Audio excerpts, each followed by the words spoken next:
Баршаңызға қайырлы күн. Бүгін сіздерге керемет өте дәмді болып шығатын қысқа арналған салаттың рецептін ұсынамын.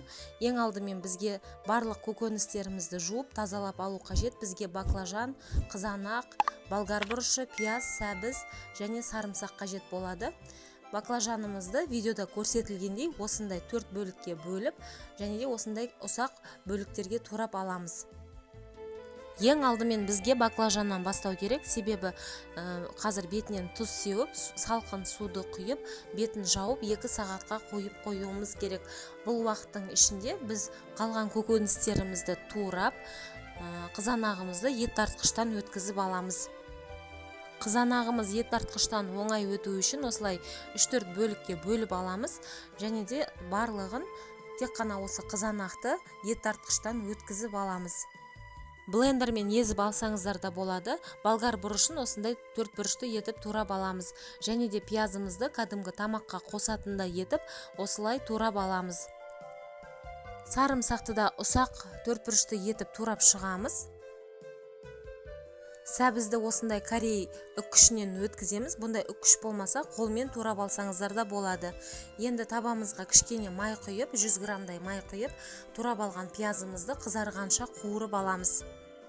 Менде түбі қалың қазан болмағандықтан мен табаға 100 грамм майды құйып, пиязды бөлек қуырып алдым. Егерде сізде сондай қазан болса, бірден сол қазанда бәрін қуырсаңыз болады.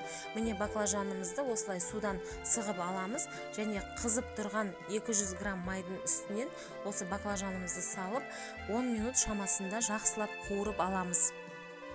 Майымыз қатты қызған болуы қажет.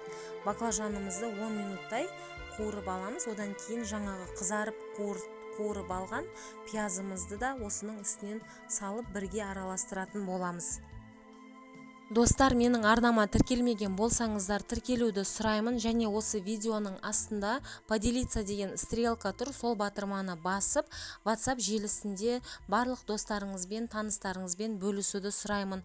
Бұл сіз үшін өте оңай, ал менің арнам үшін өте маңызды. Алдын ала қуырып алған пиязымызды қосып, тағы да кішкене араластырып қуырып аламыз. Осының үстінен сәбізімізді салып, тағы да кішкене 5 минуттай қуырамыз.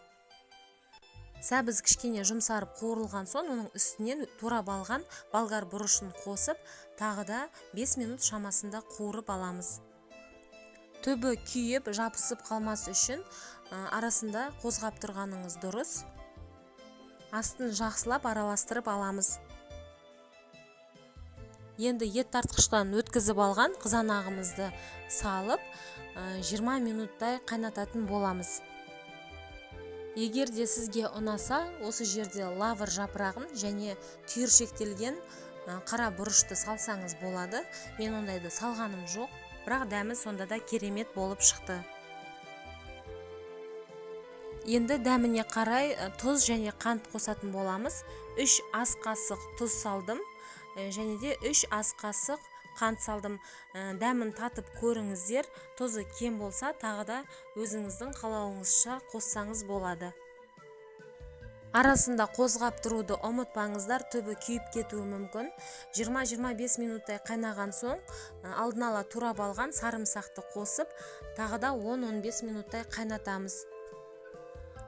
Жалпы осы салатты дайындауға 50-60 минуттай шамасында кетеді. Сонда да дәмін, әр көкөністің дәмінен жеп көріңіздер. Жұмсақ болып, піскен болуы қажет. Банкаларымызды содамен жақсылап жуып, осылай мантаваркаға булайтын боламыз.